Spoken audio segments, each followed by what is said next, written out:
So I think I'll sit.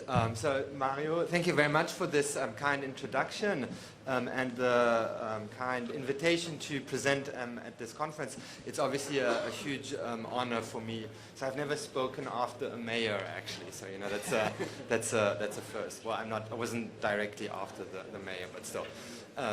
Anyways, so I'd like to start my presentation by kind of illustrating just how important sustainability has become in investment and finance. Okay, and I think that one statistic or one aspect that illustrates that very well is to look at who owns public equities these days. Okay, so if you look at the stock of global public equities, okay, so at the stock ownership that is owned by institutional investors, so you can see that in 2017, more than half of that, okay, so it's not really a pointer, but sort of more than half of it, that sort of around 18 trillion, was owned by signatories. Yeah, just use the. No, it's fine. That's fine. So more than half of that, 18 trillion of the about 31 trillion in publicly owned equities was owned by signatories of the Principles for Responsible Investment. Okay, so the Principles for Responsible Investment is an investment initiative that was created in 2006 by several institutional investors with the support of the UN.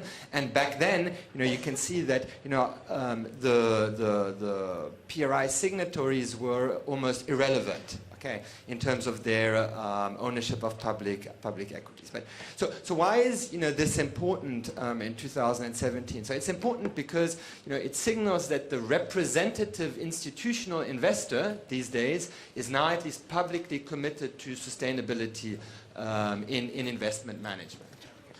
Now this increasing interest in sustainability issues is not only confined or limited to institutional investors, but there are also a lot of ongoing regulatory and policy initiatives. Okay, so in 2018, for instance, the European Commission released a so-called Sustainable Finance Action Plan, in which it lays out sort of its strategy of channeling more finance to sustainable development.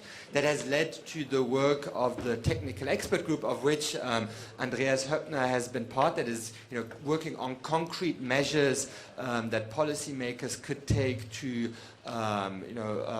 promote a more sustainable finance or more sustainable investment. The Chinese government has also a very ambitious green finance agenda. Okay, so the Chinese government has created so-called green finance pilot zones, okay, very similar to the economic development zones that were created about 40 years ago, in which the Chinese government tested economic policies. So the Chinese government is also playing around with sustainable finance policies to promote financing of green development and green technologies. Okay, so there's also sort of policy work by the Financial Stability Board. They've released the guidelines for climate risk disclosure, and I think one of the probably most significant developments in the recent years was the interest that, or the increasing interest that central banks are paying to green finance and sustainable finance. Okay, so the incoming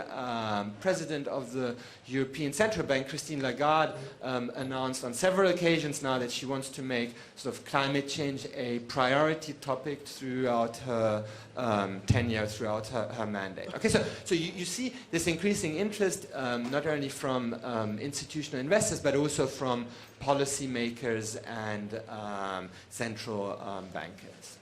Now, what I thought I would do today in this speech, and I hope I'll stick to time. I'll probably cut the presentation a bit short in the end, but I thought I'll start by giving a bit of context on sustainable investment or sustainability in investment. So what do we typically have in mind when we talk about sustainable investment. And then I thought I would highlight a bit of research, recent research, not only my own research, but also research from other researchers and academics, to get a sense of, where I think we have some knowledge, okay, and, perhaps also highlight topics where more research is needed. Okay, so let's start with just like some quick context of on sustainable investment. So I think, when talking about sustainability in investment or sustainable investment, it's very important to acknowledge that there's not one single definition. Okay, so it's a very diverse area with a lot of different approaches. So for instance, in fixed income, one would think about, green bonds, social impact bonds that were mentioned in the panel this morning. In private equity, you would think about, impact investing, for instance. In public equities, you would think about, screening, ESG integration. So I think it's very important to acknowledge that it's a very diverse area, diverse field. Okay. Now, I think there's not one single definition of sustainable investment, or for that matter, sustainable finance. But I think, the definitions that exist, they typically converge or agree on two things. Okay, so first of all, it's sort of about a more long-term approach to to investment or finance. Okay, and then secondly, it's about the incorporation of sustainability considerations in investment decision-making or in financial decision-making, in the valuation of assets. Okay, so I think these two aspects, long-term and the incorporation of sustainability considerations, are sort of, what many definitions agree on. So I personally like to think about sustainability in investment and finance in two ways. Okay, so the first way of thinking about it is really in terms of, let's say conduct, firm processes, firm behavior. Okay, meaning, do firms, for instance, limit their environmental damage through their operations?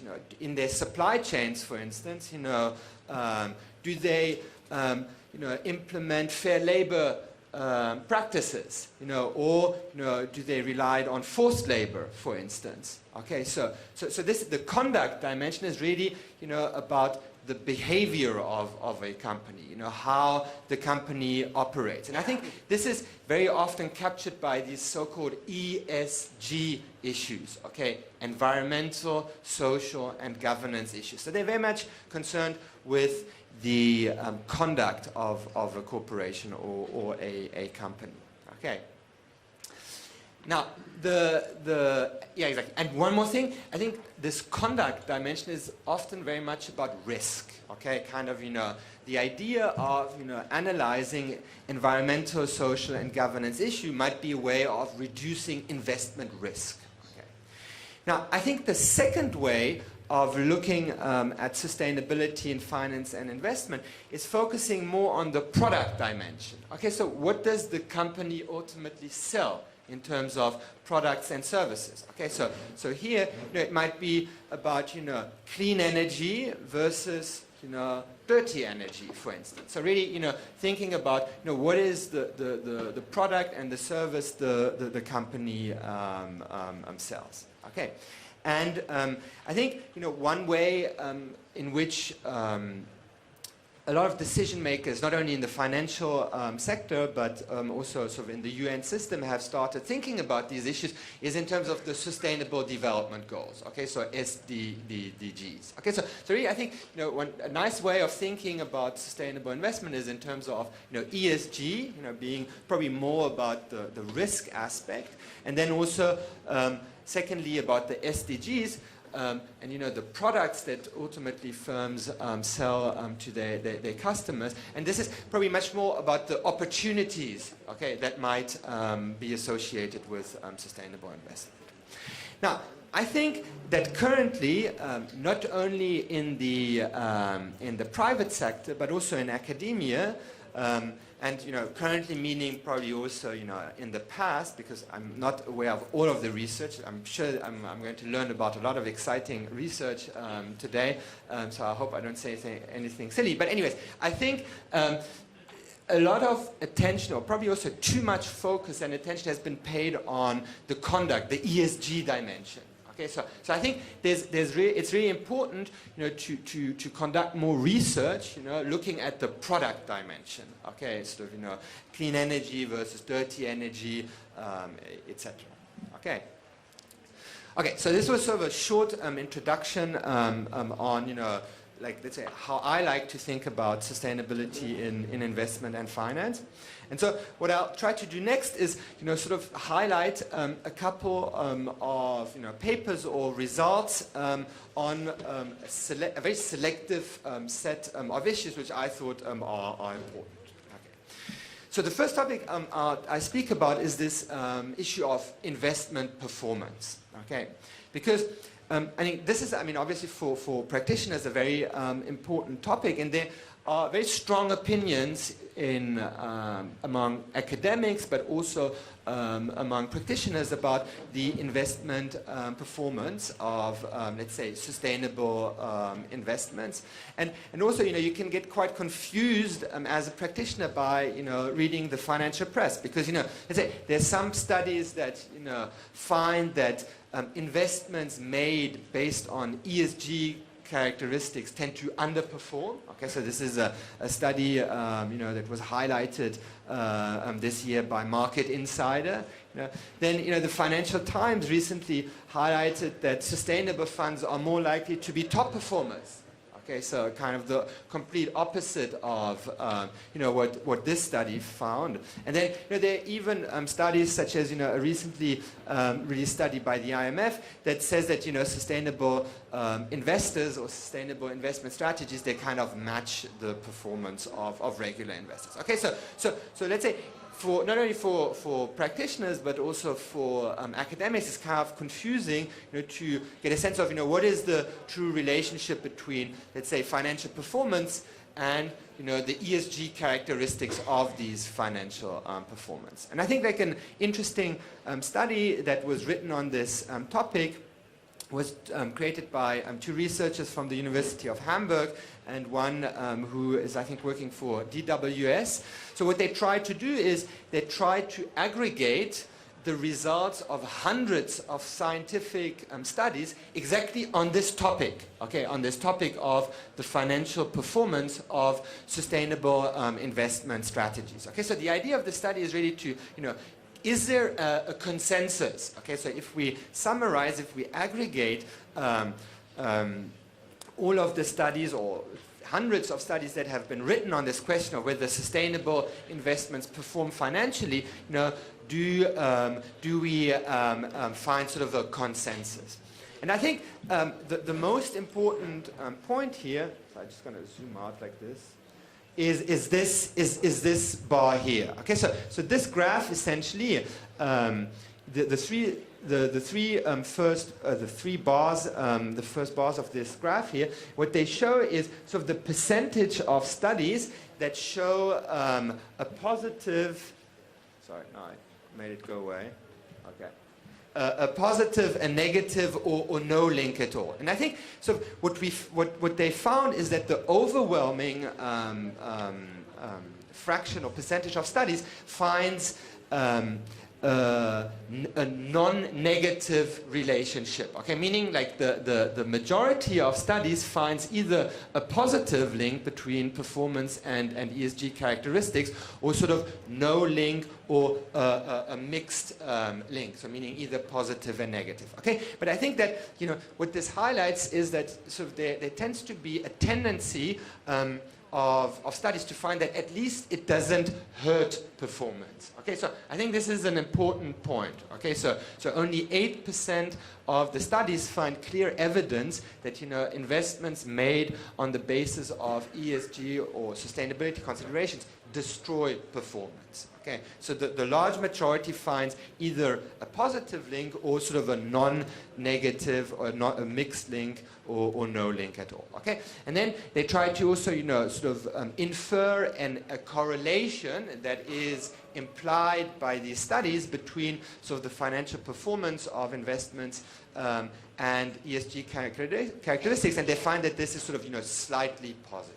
Okay, so it's not massive, but it is not negative either. Now, secondly, I'd like to, self-promote myself a bit, because that's what we do as academics. Now we always have to, push our research and, tell everyone how our research is better than, other people's research. Now, but still, I'll do this because I think this paper makes an interesting, don't be shy. Interesting point. So in 2015, I published a paper that really looked at sort of the cost associated with negative ESG and the cost in the very short run. Okay, so what I did in this paper is I analyzed how the stock market reacts to negative incidents related to E, S, and G. Okay, and sort of what I really was interested in that paper was to look at the short run, the very short run value implications. Okay, and so what came out of this study is that investors or shareholders clearly dislike when companies are involved in negative events related to environmental and social issues. Okay, so essentially so I analyzed the reaction to thousands of negative E and S, in particular because I focused on E and S dimension events, and so I found that stock markets generate a negative abnormal return around these events of almost minus 1%, which is a big return. Okay, if this is risk adjusted, this is an 11-day return. This is a big number. Okay, and the negative reaction was particularly strong when these negative incidents affected the environments and communities. Okay, so clearly there's evidence that shareholders dislike negative E and S incidents. So this is something that has been confirmed in a recent working paper looking at monthly returns and using a bit of different data. Okay, so in this paper, I think it's a very interesting paper by Simon Glossner. What he does, he looks at the return on a portfolio, the risk-adjusted return on a portfolio of firms that are consistently involved in negative environmental, social, and governance incidents or events. Okay, and he finds that this portfolio generates sort of a risk-adjusted negative return of about minus 3.5% per year between 2007 and 2016. Okay, so just to summarize, I think there's very clean evidence that shareholders react negatively to negative environmental and social degrees. Now, another point I'd like to make on this performance question is really about risk. Okay, so a lot of research focuses on returns. Okay, so how returns relate to environmental and social policies. Okay.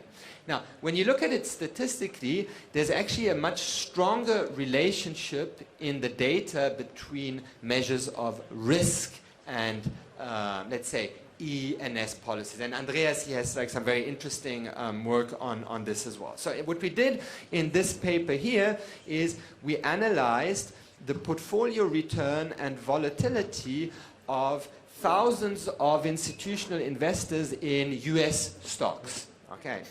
And we looked at, how does the average environmental and social characteristics of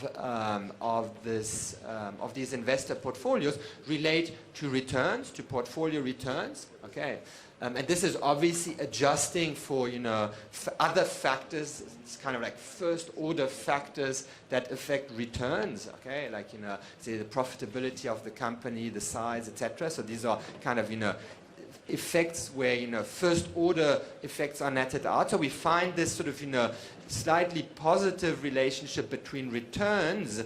I can't see, right? These are the dark brown bars here. So a slightly positive relationship between returns and the average environmental and social characteristics of the portfolios.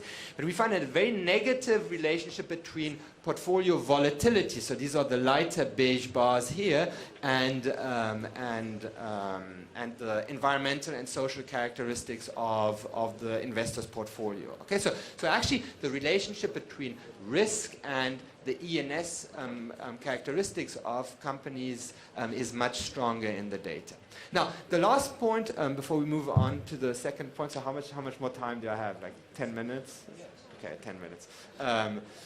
Is to look a bit at this bunching together of E, S, and G. So who knows of you where E, S, and G comes from? So who coined the E, S, and G term? Yeah, I mean, of course, you know. So who knows? So maybe you go. You tell us. Exactly. So from UNIP-FI published a report, Who Cares Wins, right? Who Cares Wins. But it actually goes back to Kofi Annan, who under the Global Compact wrote a letter to the leading, or let's say the CEOs of the leading financial institutions in 2005, asking them to incorporate or better incorporate environmental, social, and governance issues into their investment and financial decision making, which then led to that famous UNIP-FI report. So this is kind of why E, S, and G is always analyzed together these days, okay? Because that in principle, doesn't necessarily make sense, right? Because, what might be good financially for, from a social perspective, might not be good from an environmental perspective. Okay, and this is sort of exactly what we find in that same paper. So when you look at the portfolio return conditional on the environmental performance of the firms included in the portfolio, so we find a very positive relationship, whereas we find like a negative relationship when it comes to social aspects. Okay, so meaning that E, S, and G considerations might have very different implications for returns, but they are often analyzed jointly.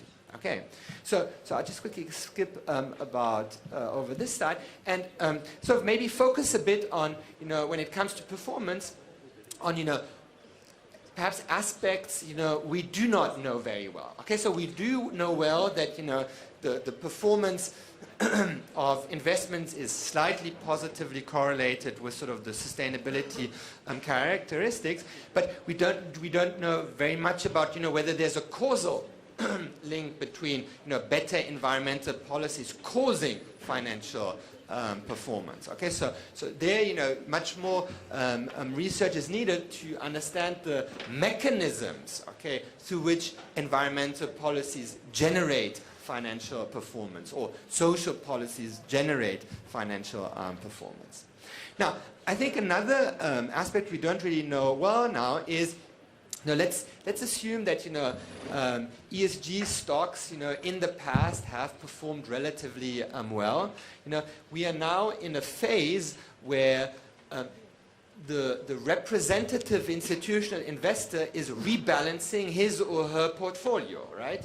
So or stated differently, maybe every investor is now buying these high ESG stocks. Okay, so perhaps they are already trading at a premium. Okay, so perhaps that means that going forward now, the returns on these strategies is going to be very low, right? Because you are buying something today which has already a premium associated to it, so a price premium associated to it. Okay, so I think that's something where more research is needed. Okay, and then again, I think much more research is also needed on the risk and return implications of more product-based sustainability strategies. Okay, so for instance, strategies that invest in solar, water, so kind of the transition to a low-carbon economy.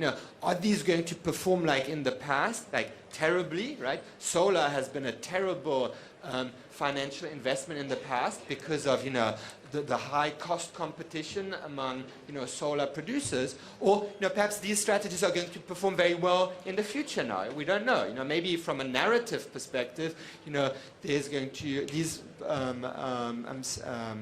strategies are going to outperform. Okay.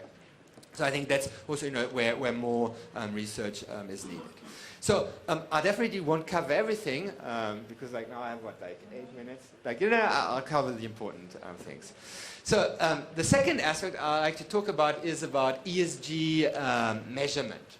Okay, so something that is being highlighted by the financial press, for instance, is that these ESG scores, they can disagree quite substantially. Okay, so there was this great article by James McIntosh, who used to write the short view at the FT, but now works for the Wall Street Journal, where he simply asked a very simple question, is Tesla or Exxon more sustainable? And sort of, he concluded it kind of depends on who you ask. Okay, so what he did, he took, ESG ratings from 3 data providers.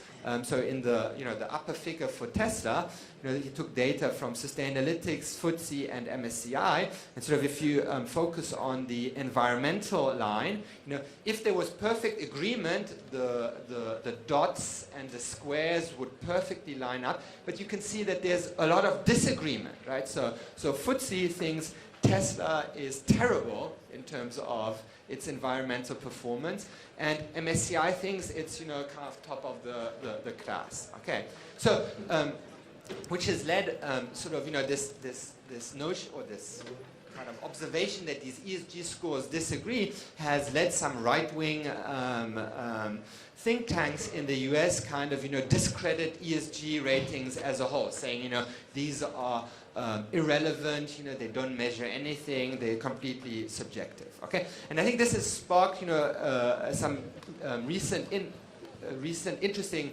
research into sort of ESG rating disagreement. Okay, and so with co-authors at the University of Geneva, we are currently working on a project where we look at the ESG rating disagreement for S&P 500 companies in the US, and we use 6 different ratings.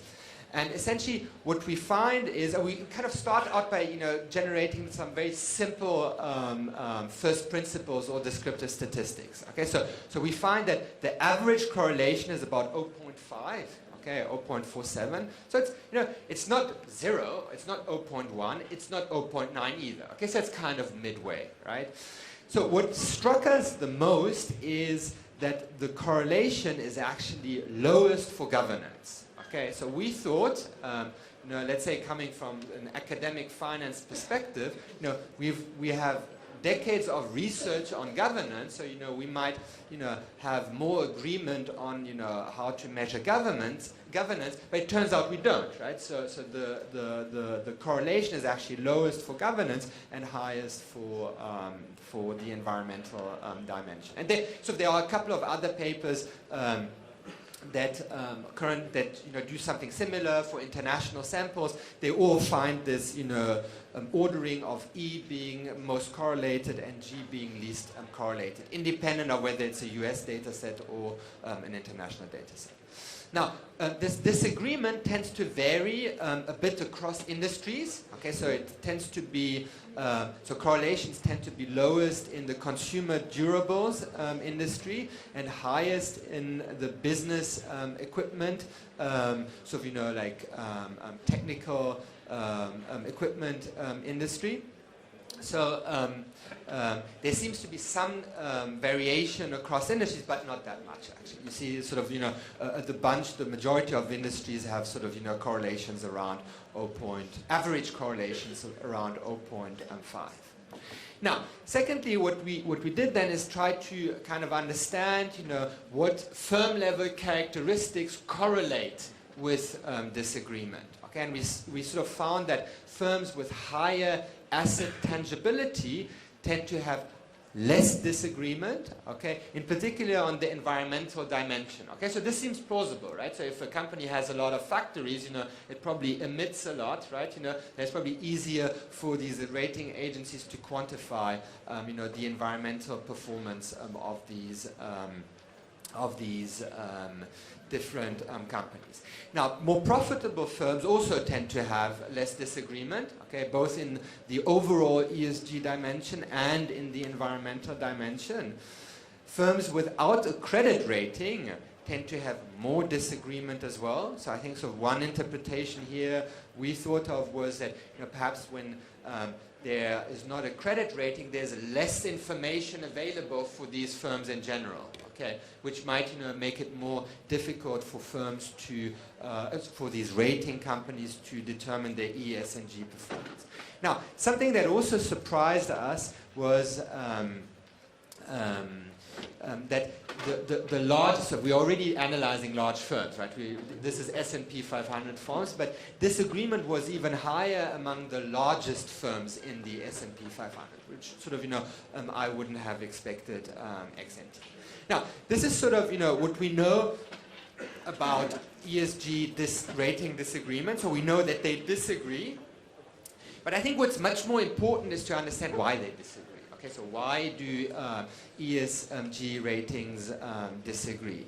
And there's now some research on this topic. So sort of, let's say, one reason why these ratings disagree is because perhaps these different data or rating providers, they disagree on what it means that a company is sustainable, right? Maybe, for me, it means it's about the environment, right?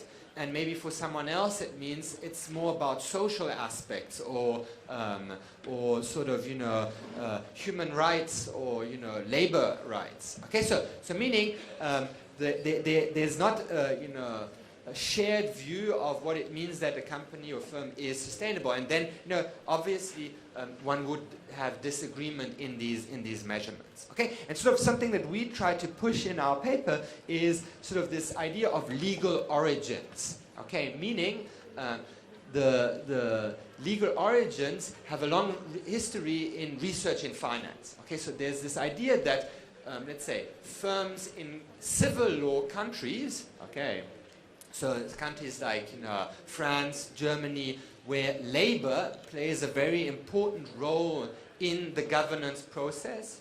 Maybe rating providers from these countries have a different view of what it means that a company is sustainable than data providers or rating providers from common law countries, like the US or the UK, where there's sort of this idea of shareholder supremacy, right? The company is governed in the best interest of shareholders. Okay, and sort of when we stratify ratings by these legal origins of the data providers, we tend to get more agreement among civil and among common law data providers. Then, secondly, there's an interesting paper now. So all the references there are at the back. I think Mario is going to distribute the slides afterwards. That has focused a bit more on technical reasons for why ratings disagree. So one is, for instance, different rating providers use different categories. Okay, so for instance, I might use the carbon footprint to measure the environmental performance of a company, and Mario might focus on water aspects, on water usage. Okay, so we might use different